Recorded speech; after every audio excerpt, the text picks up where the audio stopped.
What's going on, guys? Indy here with Ultimate 2 Reviews. Now, I've had a wheelbarrow for quite a while. I had like a cobalt one. It was kind of like a composite. It had a metal, basket in it.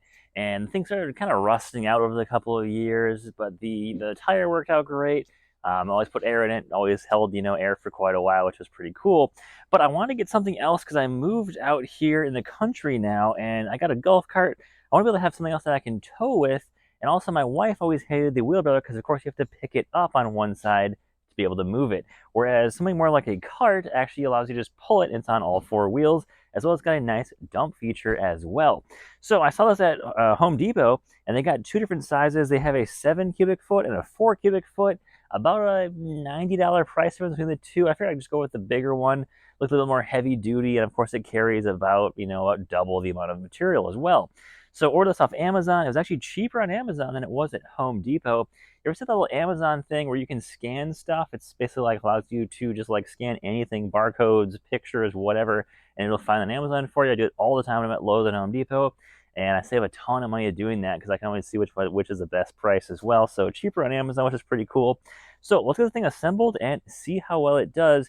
What I'm going to be using this for is pretty heavy duty work. I own a junk removal company, and I'm going to be doing some jobs to pick up some concrete in some backyards. So I need something that's going to be pretty heavy duty. This thing's got about a 1,200-pound capacity, so this thing should work out really well for me. So let's go unbox and we'll get this thing put together.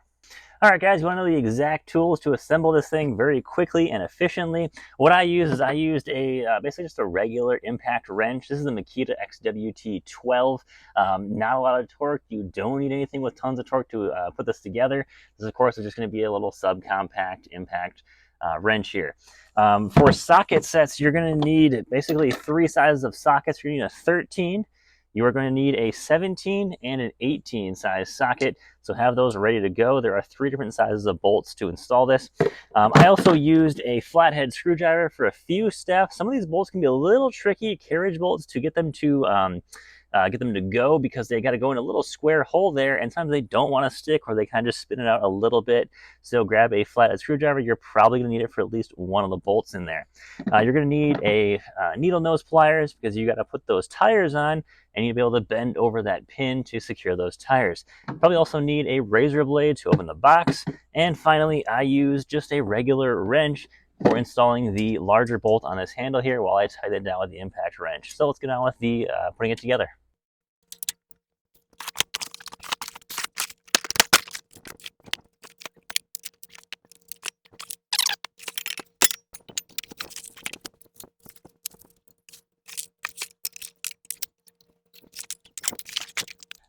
All right, Harbor Freight, you need to take notes on this one. If you see my video where I assembled actually the green 5-drawer cabinet right there behind me, they just kind of throw you all the bolts in like 2 giant bags, and it is impossible to figure out what you need exactly for when you're doing the steps. This is awesome from Gorilla Carts, step 1, 2, 3, 4, and 5 on here. This is what I like to see.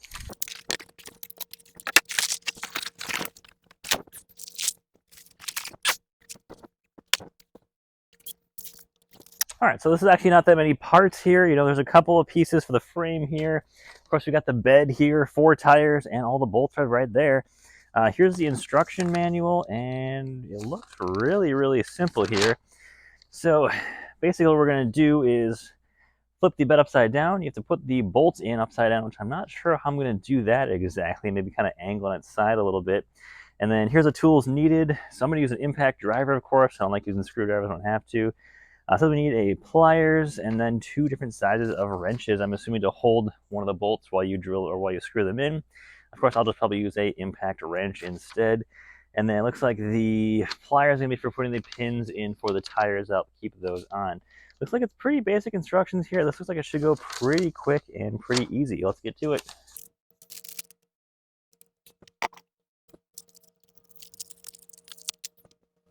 And all right, guys, so first step, of course, is going to be 6 bolts. So step 1 is just the first 3 bolts. Those go to the farthest away from the bucket here, or the edge here. And then, of course, you want to have the carriage bolts, and they also have a Phillips screw head on the end. You want to have those inside this piece here, because then you want to have the extra bolt and the lock nut here to be on the outside, so it doesn't actually get inside or interfere with the inside of the bed at all. don't want to have these sticking up or anything in there. So make sure you have the carriage bolt is on the inside of that bed.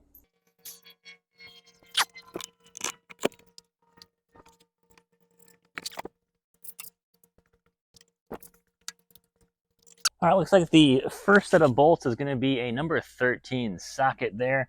So I will note that. And of course, I love having these sockets from Harbor Freight always on hand. They make putting these things together super easy.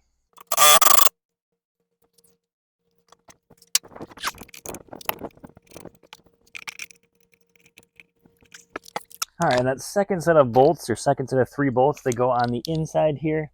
Of course, you don't need as much height on those bolts to get those in.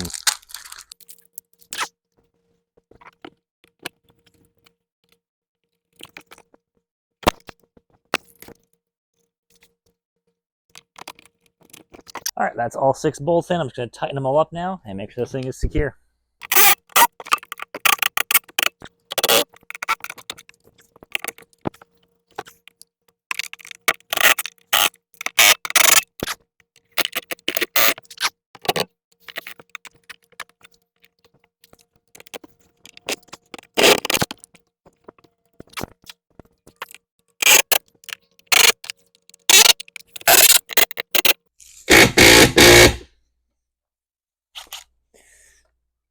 Guess I didn't need a screwdriver after all.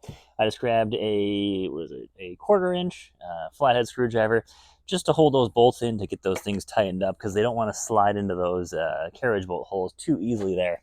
All right, moving on to step 3. This is the last of the frame parts here. Looks like we are going to be adding on the front here, and of course is going to be bolting on to the back end here. So let's get this thing bolted on.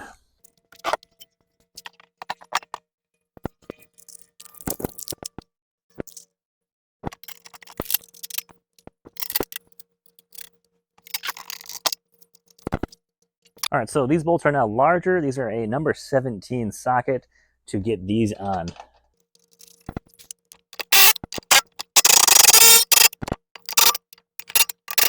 And of course, you want to make sure you don't have these bolts too tight because you don't want this thing to be, you know, too tight and not be able to actually have that dump motion be very smooth there. So something to be aware of. Get them just tight enough so it's, you know, sort of snug, but not too tight that it's actually, you know, interfering with that range of motion. All right, next up, we're going to be putting the tires on. This is where the needle nose pliers are going to come in handy here. Put the tires on and you put that little pin in. You're going to bend over one side to keep the tires on. So very simple there. Needle nose pliers makes that very simple to do. And also don't forget to use the washers. Those go on as well. And one thing, before I make this mistake again, which I have seen that, when you put the tires on, make sure you put the tires on with the air fill valve facing outwards. Don't put them on facing inwards because when you got to put air in them, it's going to be quite hard to do so. So make sure you have this valve facing the outside of your cart. The tire goes on, then you put a washer, and then you can put your little pin in there to prevent that from coming out.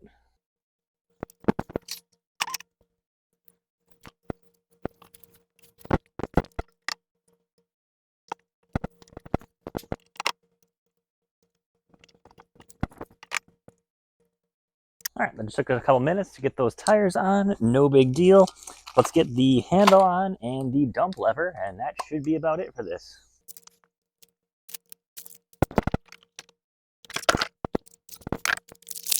I like how every little bolt on this thing is pretty heavy duty. There's not really any, you know, bolts on here that are like flimsy or anything that'll break off pretty easily. So it's all great quality stuff. And that handle bolt is going to be a number 18 socket on that. So different size than the other bolts. Even though they look really similar, they are a bit bigger.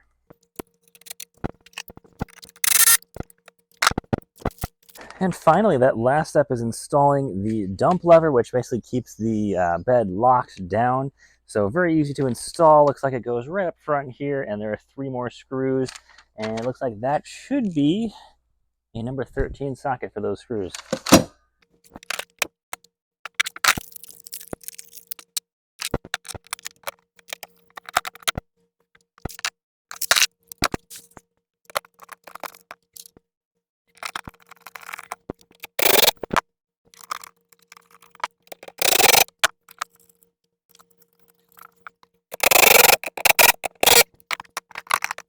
All right, And we are done. So that is about it. Of course, you have an optional extra here of the bigger cart has these little slots here where you can build your own additional little fencing here to make this thing a bit taller and hold some more debris or whatever you're hauling with it, which is really cool.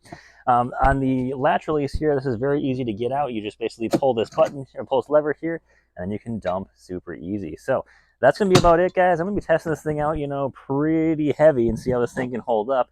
But guys, thanks for watching. Take care and have a great day.